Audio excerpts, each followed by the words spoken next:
You might be wasting money on marketing. I'm going to tell you a few things to check into to see if that's you. Nobody wants to hear that you're wasting money or time on anything, right? And you might be thinking, my dollars aren't being wasted because we're getting more eyes on our business, we're getting more traffic, we're getting more engagement. We've got people that are stopping the scroll and checking us out, and all the analytics point to marketing working. I would say, well done on the marketing. But marketing is just the invitation to connection. You can lose your marketing dollars, essentially, or put your marketing to waste if you don't have a good sales process, if you don't have good sales messaging, or if what you deliver is different than what you sell or how you sold it. Let's talk first about that sales funnel. Being that marketing is relationship building, and good marketing will help to introduce and create opportunities for connection and create more conversation. If we just chit chat and we just connect and you just watch me and you're inspired by me and you're entertained by me, then you're more of an influencer. You're building an audience, not necessarily building the business through the marketing strategy. Now, influencers and that sort of business, that's a whole different strategy. Building the audience is the strategy so that you can do affiliate marketing or advertising and make money in another way. But your goal is to not just build audience, it's to turn that audience into raving fans. And you're gonna have to move them through a sales funnel in order for them to do that. You're gonna have to move them into action. So you don't just want their eyes, you want their hands and feet to take some action. Your marketing messaging, sales messaging may be missing that. You may not be telling your people what they need to do next. When we engage with marketing as consumers, we don't like to have to figure things out. We don't want to waste any more time and energy. Remember in the beginning when I said you might be wasting money? No one likes to waste money or time. We don't have enough of it, we think, as it is. So you don't want in your marketing and sales messaging to make people have to think hard, figure something out, look something up, scroll, look, click, all different places to just figure out how to get a hold of you or what to do next or how it works. So your sales messaging, your marketing messaging may not be moving people down toward action. And then that way, in that case, you're wasting marketing dollars. You could be doing a couple of things different there to move them into action. I don't know if you have ever seen marketing, went through a sales process, ended up buying something, and then going, this is not what I thought it was gonna be.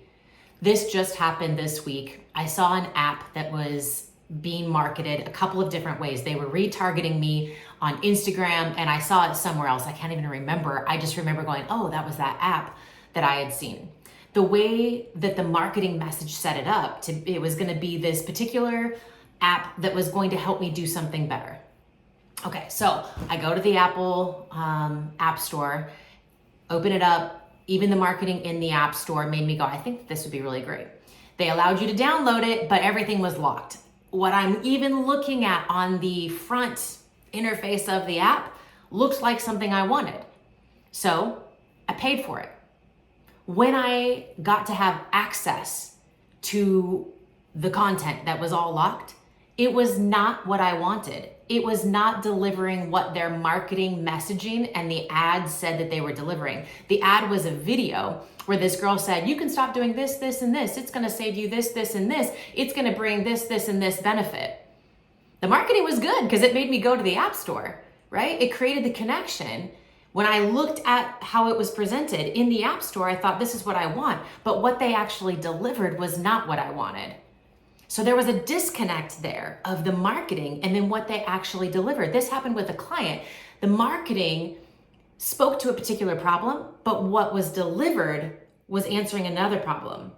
There was a misalignment with what was being marketed and then what was actually being sold. This is a quick way to lose trust and lose people if you're not delivering what they think they're supposed to be getting. So a little summary.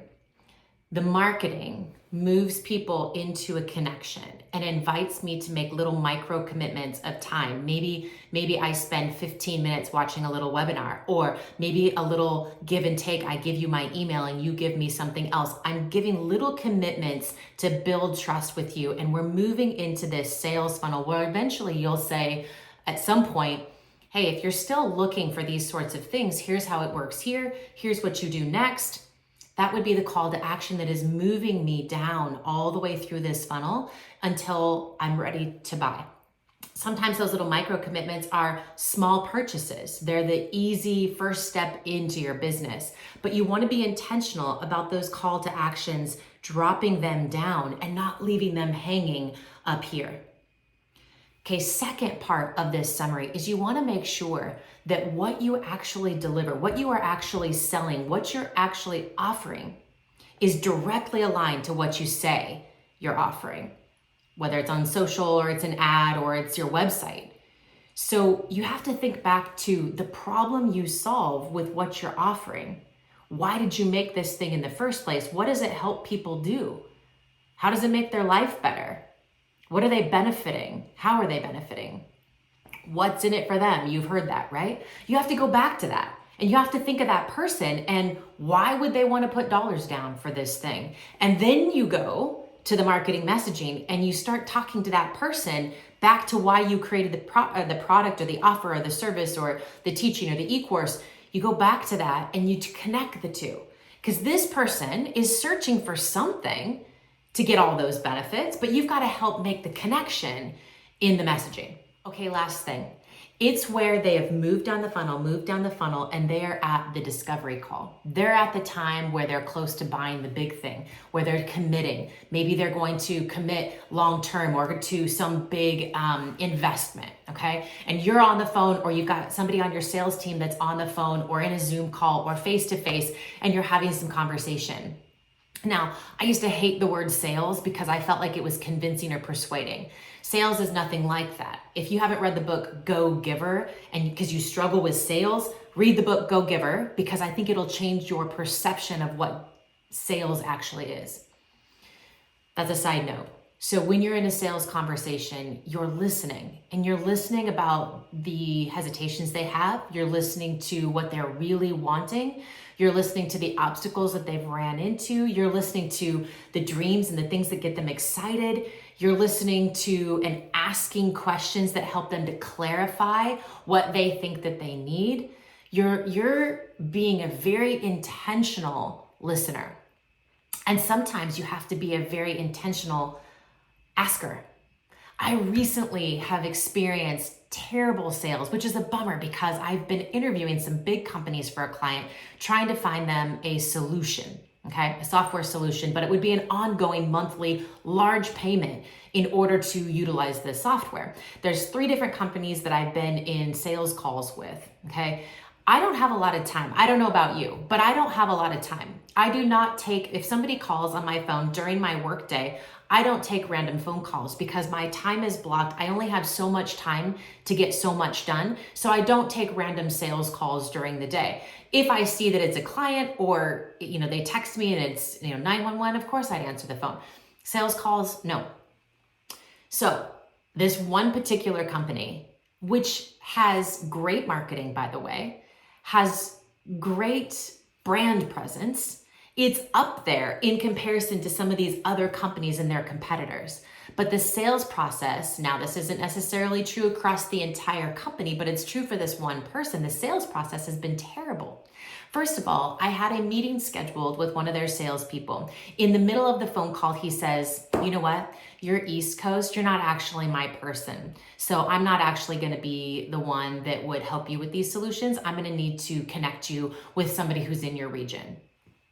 Okay, so I spent 45 minutes of time talking to you.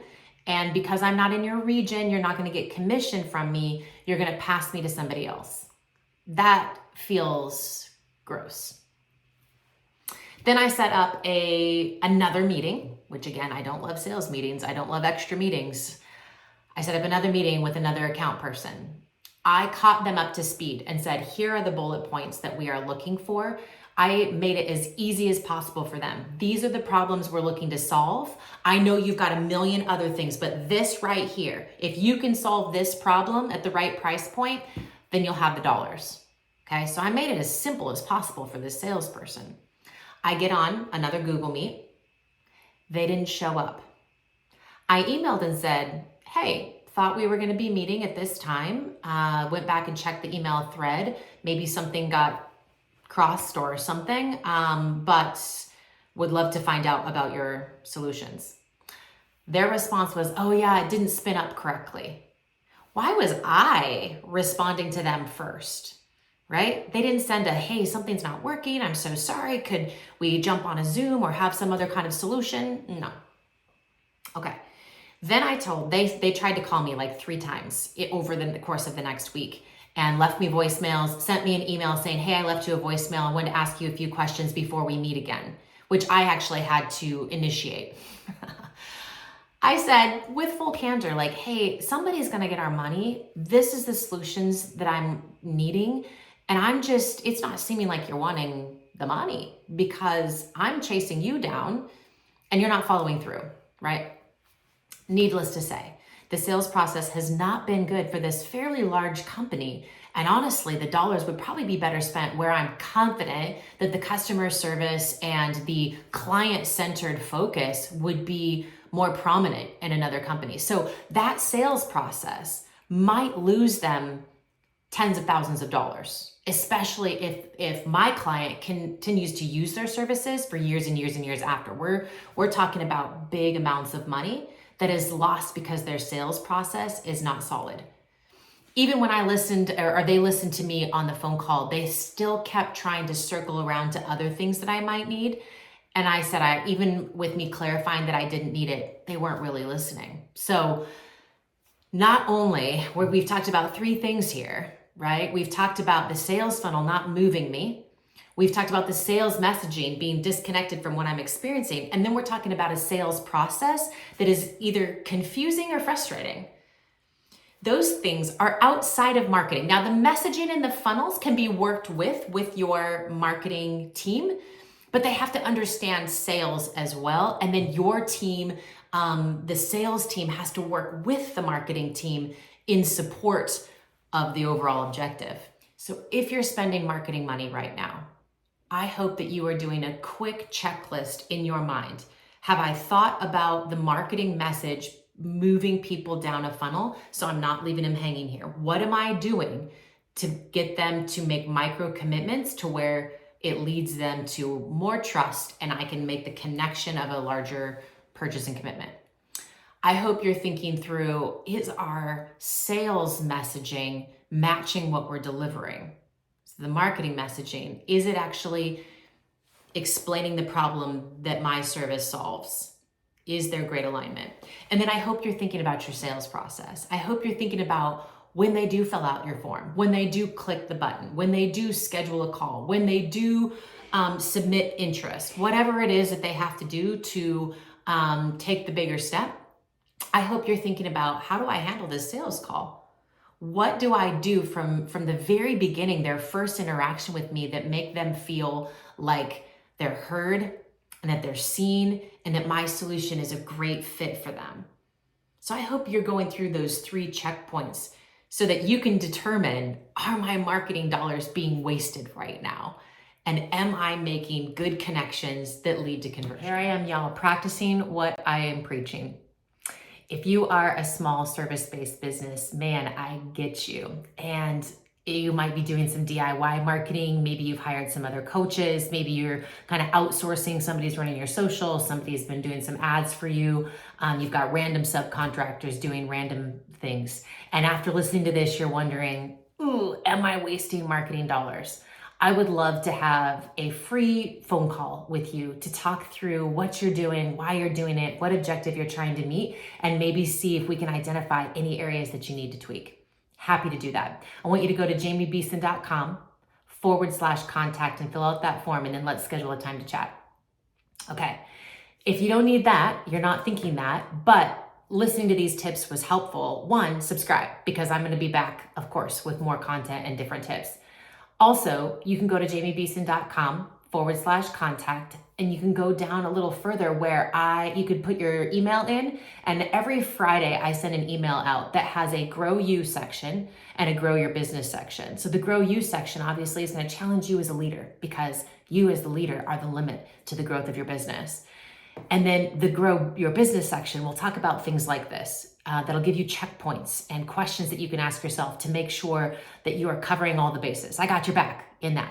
So go ahead and go and fill that out. And of course, if you have any other questions or concerns about growing as a leader or growing your business, I'd be happy to have a phone call with you. So you'd go to that same place and you'd fill out the form and we'd make a phone call or a connection.